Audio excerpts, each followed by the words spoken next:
कोणाची? ही 2026 ची जिल्हा परिषद निवडणूक ही पक्षावर नाही तर विचारावर लढली होती आणि विचारावर लढत असताना ह्या मिरज तालुक्यात वसंतदादांच्या काळापासून जे पुरोगामी विचाराची जनता आहे त्यांच्यासाठी एक चांगला पर्याय म्हणून आम्ही उमेदवार उभे केले होते.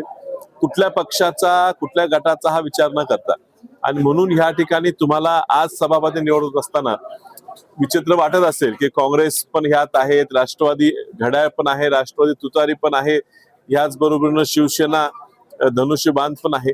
हे विचाराची एकी होती, निवडणुकीपूर्वी होती, ती तशीच पुढे राहिलेली आहे. आणि या ठिकाणी आमचे नेते घोरपडे सरकार यांनी आमच्या विनंतीला मान देऊन या ठिकाणी पहिला सभापती करायचा मान हा एक तरुण 21 वर्षाची MBA शिकत असलेल्या मुलीला मान दिला आहे. आणि मनोज बाबांच्या विचाराचीच ती उमेदवार असल्यामुळे त्यांनी त्यांना त्या उमेदवाराला पूर्ण साथ दिली. आमचे नेते जयंत पाटील साहेब, विश्वित कदम यांच्याशी काल रात्री चर्चा करून ही एकत्रित आम्ही मोड बांधलेली आहे.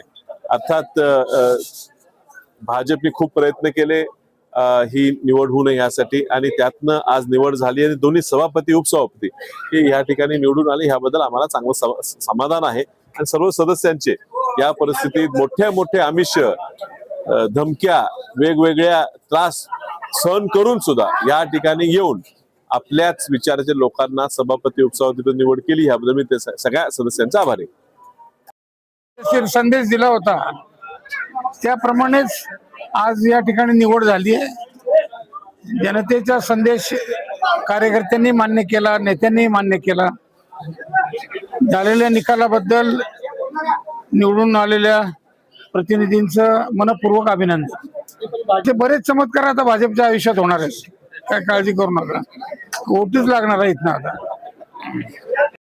सभापती आणि उपसभापतीपदी आपल्या काँग्रेसच्या सभापतीपदी तन्वी कमलेकर आणि उपसभापतीपदी आमच्या शिंदे शिवसेनेच्या ललिता काकी शेजूळ यांची निवड झालेली आहे.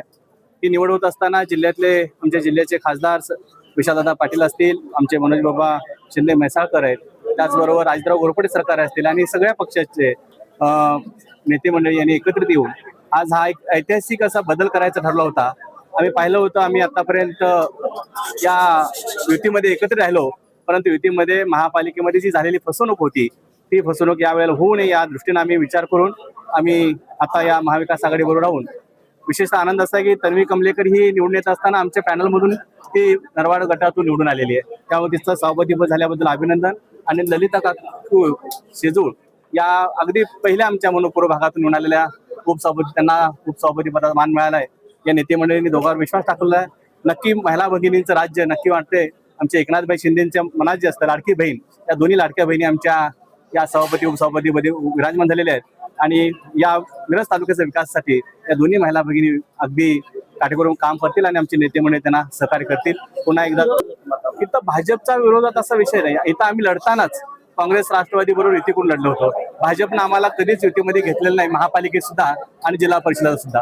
त्यामुळे आम्ही ज्या पक्षाबरोबर निवडून आलो त्या पक्षाबरोबर महाविकास आघाडी म्हणून इथं सभापती उपसभापतीपदीसाठी आम्ही एकत्रित राहिलेलो आहे. आमच्याकडे आता अपक्ष, तो मलाही माहिती आहे की मला रात्री फोन त्यांचा आला होता, माझ्याकडे कार्यक्रम होता आणि तो अपक्ष आमचा जो उमेदवार आहे तो अजून का गैरहजर राहिला याची आम्ही चौकशी करतोय. कारण तो असता तर आमचं अजून चित्र दिसलं असतं 12 तास झालेलं, पण एक सदस्य नसल्यामुळं 11 धाने निवडून आलेले आहोत. पक्षांतर्गत त्यांच्यावर काय कारवाई असं नाही आहे. पक्षांतर तो कशामुळे गैरहजर आहे, आजारी आहेत का, बाहेर गेले आहेत का, काय आहे माहिती घ्यावं लागेल. त्यानंतर पुढची कारवाई करायचं न करायचा निर्णय पक्ष घेईल. पुन्हा एकदा दोघींचं मनापासून शुभेच्छा, धन्यवाद. शिवसेना शिंदे गट आणि त्याचबरोबर राष्ट्रवादी अजित पवार गट आणि राष्ट्रवादी शरद पवार गट या सर्व पक्षाचे मी आभार मानते की त्यांनी आज मला ही संधी दिली. आणि इथून पुढच्या काळात त्यांनी मला संधी दिली त्या संधीचं सोनं करायचा प्रयत्न नक्कीच करेन. आणि आता निवडून देणारे आज नरवाडकर ग्रामस्थांचं, त्याचबरोबर विजयनगर, बेडग, मोहननगर या सर्व ग्रामस्थांचा मी आभार मानते. आणि इथून पुढे सर्व कामं ही विकासासाठीच असतील. धन्यवाद. निश्चितच या संधीचं सोनं करेन. जनतेने जो विश्वास दाखवला त्या विश्वासाला सार्थ करण्याचा प्रयत्न नक्कीच असेल. पण लोक म्हणजे महिलांना जास्तीत जास्त रोजगार देऊन त्यांना पुढे आणणं, त्यांना स्वतःच्या पायावरती उभा करणं हे सर्वात पहिलं विजन म्हणजे उद्दिष्ट तेच असेल. त्याचबरोबर गावात रस्ते, छोटे रस्ते असू देत, पाणी असू देत, त्या सगळ्या छोट्या छोट्या गोष्टींवरती लक्ष घालून त्यांचं काम त्याच्यावरती काम करायचा प्रयत्नच असेल.